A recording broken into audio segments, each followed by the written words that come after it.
كيف تقلع عن التدخين بواسطة البرتقال؟ بهالشريط بدي أعلم كل المدخنين طريقة سهلة جدا وغير مكلفة للإقلاع عن التدخين.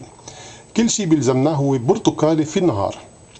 حسب دراسة معمقة أجرتها إحدى الجامعات البريطانية، لوحظ إنه أجسام المدخنين تخسر كتير من غذاء سي اللي بيحاول الجسم يستعيد عنه بعناصر غير طبيعية متوفرة في مادة النيكوتين. وقد أجريت تجارب على 1000 مدخن اتبعوا طريقة البرتقال وكانت النتائج مذهلة.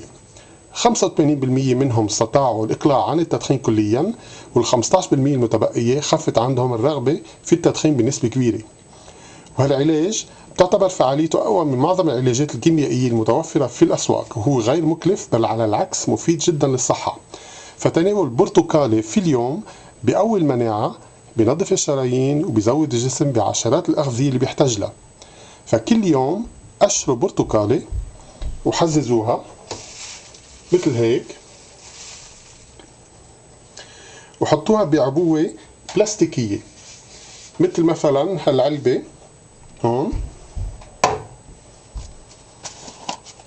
هيدي علبة بتحمل برتقالة، بتمكنكم من أخذها وين ما بتروحوا على الشغل وين ما بتكونوا. وفي كل مرة تشعروا برغبة بالتدخين تناولوا حز من البرتقال وحطوه بالفم وكلوه بأبطأ طريقة ممكنة. وخلال حوالي أسبوعين حتلاحظوا إنكم فقدتوا كليا الشهية على التدخين المؤذي المكلف المسرطن اللي بيرفع ضغط الدم وبيصلي بالشرايين.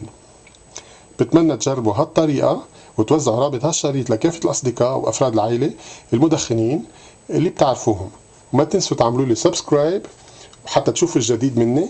وبإمكانكم بأي وقت البحث في اليوتيوب تحت إيهاب بلانيت كلمة واحدة ومشاهدة أشرطة أخرى إلي. إلى اللقاء.